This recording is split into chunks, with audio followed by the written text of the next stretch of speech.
เคยสงสัยกันไหมครับว่าบรรดาสายลับที่ไปปฏิบัติการภารกิจลับสุดยอดที่เราเห็นกันในหนังนั้นมีตัวตนอยู่จริงหรือไม่แล้วอาวุธลับที่เอาออกมาเป็นตัวช่วยใช้งานเวลาไปเก็บข้อมูลหรือในขณะที่ตกอยู่ในสถานการณ์คับขันนั้นเป็นเพียงแค่จินตนาการหรือผลิตออกมาใช้งานกันจริงๆคลิปนี้อับดุลไททูบขอพาย้อนเวลากลับไปสำรวจอุปกรณ์ที่เป็นผู้ช่วยในการจารกรรมของบรรดาสายลับในสมัยก่อนมานำเสนอกันใน8อาวุธลับสำหรับสายลับย้อนยุคหาดูยากใช้งานได้จริงไปติดตามกันครับ 1.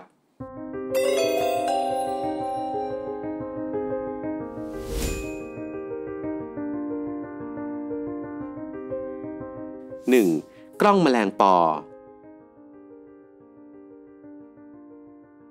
กล้องแมลงปอผลิตออกมาใช้งานกันตั้งแต่ปี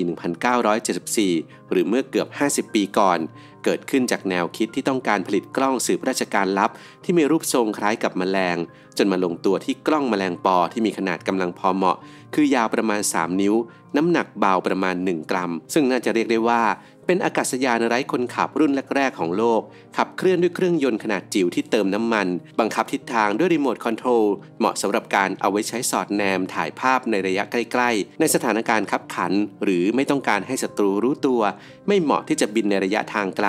เพราะยากที่จะควบคุมเสี่ยงที่จะถูกลมพัดออกจากพิกัดเป้าหมายที่ต้องการได้โดยง่าย 2. กล้องนกพิราบเป็นความพยายามในการสอดแนมสังเกตการจากมุมสูงที่ใช้กันมากในช่วงสงครามเย็นคือในช่วงหลังสงครามโลกครั้งที่2ปี 1945 ถึง 1991 ที่โลกนั้นแบ่งออกเป็น2ขั้วอย่างชัดเจนคือกลุ่มของประเทศเสรีและฝ่ายคอมมิวนิสต์กล้องนกพิราบนี้พัฒนาขึ้นมาโดย CIA หรือสำนักข่าวกรองกลางของสหรัฐคู่ปรับของ KGB คณะกรรมการความมั่นคงแห่งรัฐหรือหน่วยสืบราชการลับของสหภาพโซเวียตCIA จะนำกล้องขนาดเล็กไปติดไว้ที่บริเวณหน้าอกของตัวนกแล้วให้มันบินไปยังจุดที่ต้องการเพื่อถ่ายภาพในระยะที่ใกล้กว่าการใช้ดาวเทียมหรือเครื่องบินแล้วนำกลับมายังฐานที่มั่นมักใช้เพื่อต้องการศึกษาแผนผังของสถานที่อยู่ไกลออกไปหรือเข้าถึงได้ยากตัวกล้องนั้นจะต้องมีแบตเตอรี่และฟิล์มเพียงพอที่จะถ่ายภาพได้อย่างต่อเนื่องความยากอยู่ตรงที่ต้องฝึกนกพิราบให้รู้จักเส้นทางที่จะต้องไปปฏิบัติภารกิจฝึกให้บินไปและกลับในเส้นทางที่กำหนดเพราะมิฉะนั้นแล้วหากนกบินออกนอกเส้นทางก็จะไม่รู้ว่าภาพที่นกถ่ายมานั้นคือที่ไหนและเสี่ยงที่เจ้านกสายลับจะบินหนีหายไปได้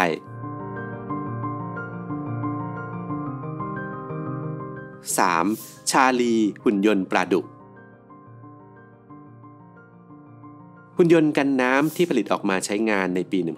1999 ไว้สำหรับปฏิบัติภารกิจใต้น้ำด้วยระบบไร้สายควบคุมด้วยรีโมทคอนโทรลเครื่องยนต์กลไกห่อหุ้มไว้ด้วยรูปทรงด้านนอกที่เหมือนกับปลาดุกที่มีการถ่วงน้ำหนักรักษาสมดุลในการเคลื่อนที่ไม่ให้จมน้ำโดยมีส่วนหางเป็นตัวขับเคลื่อนใช้ในภารกิจเสี่ยงภัยเช่นการเข้าไปในแหล่งน้ำที่อาจจะมีการปนเปื้อนสารกัมมันตรังสีใกล้กับแหล่งกำเนิดปฏิกรณ์นิวเคลียร์ใช้เก็บตัวอย่างน้ำที่เสี่ยงว่าจะมีการปนเปื้อนสารพิษหรืออันตรายต่างๆเพื่อนำมาทำการศึกษา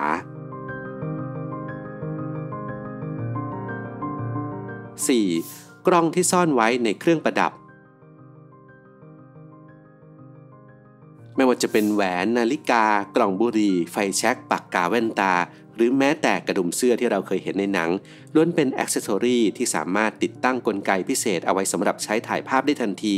โดยอาจจะไม่มีวิวไฟเดอร์หรือช่องมองภาพเพราะนำมาติดไว้กับเครื่องประดับขนาดเล็กแต่สำหรับเครื่องประดับบางชิ้นที่มีขนาดใหญ่ขึ้นมาก็สามารถนำกล้องมาเป็นส่วนประกอบที่ซุกซ่อนเอาไว้ภายในถอดออกมาใช้งานและประกอบกลับคืนเข้าไปชนิดที่เรียกว่าหากไม่ทันสังเกตก็คงจะไม่มีทางรู้ได้เลยว่าเครื่องประดับนั้นๆมีกล้องซ่อนอยู่กล้องของเทสซิน่าสัญชาติสวิสเป็นกล้องฟิล์ม 35 มิลลิเมตรแบบมินิขนาดเล็กจิ๋วที่คุณภาพดีผลิตออกมาใช้งานกันตั้งแต่ทศวรรษที่ 1950 ในเชิงพาณิชย์ซึ่งมีการนำมาดัดแปลงในงานสายลับให้เข้ากับวัสดุต่างๆด้วยเช่นกันและปัจจุบันกล้องเทสซิน่ายังคงเป็นแบรนด์ที่เหล่านักเล่นกล้องสไตล์วินเทจนิยมเล่นกันจวบจนถึงทุกวันนี้ 5. เครื่องสำอาง สำหรับผู้หญิงการพกเครื่องสำอางที่เอาไว้แต่งแต้มใบหน้าถือเป็นเรื่องปกติที่อาจไม่มีใครมาคอยสังเกตนะครับว่ามีการซุกซ่อนวัตถุประสงค์ที่แท้จริงเอาไว้คือใช้สำหรับเป็นอาวุธนั่นเองมีนักสืบ KGB ของรัสเซียจำนวนไม่น้อยที่ถูกจับกุมได้ขณะปฏิบัติหน้าที่และเมื่อค้นตัวหรือกระเป๋าถือก็พบกับลิปสติกที่บรรจุกระสุนพร้อมใช้งานมีลักษณะเหมือนกับปืนขนาดเล็กจิ๋วได้หลายครั้งซึ่งมีการเก็บรวบรวมปืนลิปสติกที่ยึดมาได้นำมาจัดแสดงไว้ในพิพิธภัณฑ์ของ CIA อีกด้วยเช่นเดียวกับตลับแป้งที่ใช้สำหรับควบคุมความมันบนใบหน้าที่ทาง CIA เคยใช้ไว้ส่งต่อข้อมูลโดยซ่อนโค้ดลับเอาไว้ในกระจกของตลับแป้งซึ่งเป็นรหัสลับที่จะปรากฏขึ้นหากนำไปส่องให้ถูกมุมและองศาที่เหมาะสมแล้วนำมาถอดรหัสออกมาเป็นข้อความอีกทอดหนึ่ง 6. เครื่องส่งสัญญาณวิทยุกระเป๋าหิ้วMK123 เป็นรุ่นที่นิยมใช้งานกันในหน่วยสืบราชการลับของอังกฤษเริ่มใช้กันครั้งแรกในปี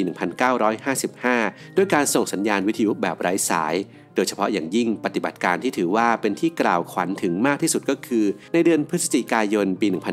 1978 ที่มีผู้ประท้วงเข้าล้อมสถานทูตอังกฤษในกรุงเตหะรานประเทศอิหร่านและมีการเผาที่ทำการแต่ว่าทางการอังกฤษที่อยู่คนละทวีปก็ยังสามารถรับรู้ถึงสิ่งที่เกิดขึ้นได้จากการส่งสัญญาณผ่านเครื่องส่งที่มีขนาดเท่ากระเป๋าเอกสารที่พกพาสะดวกและง่ายต่อการใช้งานมีการพัฒนาเทคโนโลยีอย่างต่อเนื่องกันและนิยมใช้กันมาจนถึงช่วงปี 1980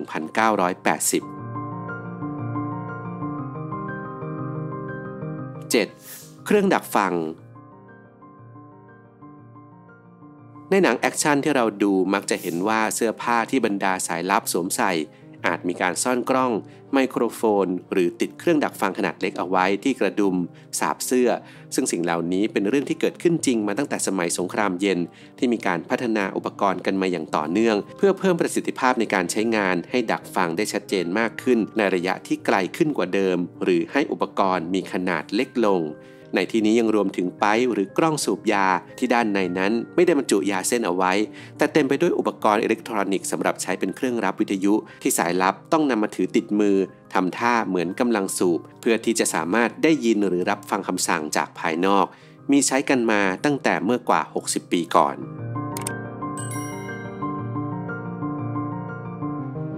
8. การปลอมตัวการปกปิดตัวตนที่แท้จริงเป็นหนึ่งในสิ่งที่สายลับต้องปฏิบัติอาจทำได้ง่ายๆเพียงแค่เปลี่ยนสไตล์ของเสื้อผ้าใส่หมวกติดหนวดใส่แว่นใส่หมวกเพิ่มเข้าไปหรือฝึกฝนทักษะที่ยากขึ้นอย่างการเปลี่ยนบุคลิกภาพท่าทางในการยืนหรือการเดินแต่ถ้าหากต้องเข้าไปใกล้เป้าหมายหรือคนที่เคยรู้จักอาจจะต้องปลอมตัวให้แนบเนียนกว่าเดิมใช้เทคนิคการแต่งหน้า Special Effect เข้ามาเสริมเพิ่มโหนกแก้มหน้าผากเสริมจมูกใส่ฟันปลอมเปลี่ยนวิธีการพูดใส่สำเนียงที่ต่างไปจากเดิมหรือแยบยลไปจนถึงขั้นใส่หน้ากากที่ดูเหมือนจริงมาสวมทับลงไปก็เกิดขึ้นได้ในงานสายลับได้ทั้งนั้นครับดูคลิปนี้แล้วอาจจะต้องบอกว่าจินตนาการนั้นอยู่เหนือขีดจำกัดอย่างแท้จริงทุกวันนี้อุปกรณ์ที่สายลับทั่วโลกใช้งานกันอาจจะพัฒนาไปไกลเกินกว่าที่เราคิดและบางคนอาจจะอดระแวงไม่ได้ว่าคนที่เรารู้จักคุ้นเคยพูดคุยกันอยู่ทุกวันอาจจะเป็นสายลับปลอมตัวมาก็เป็นได้ครับ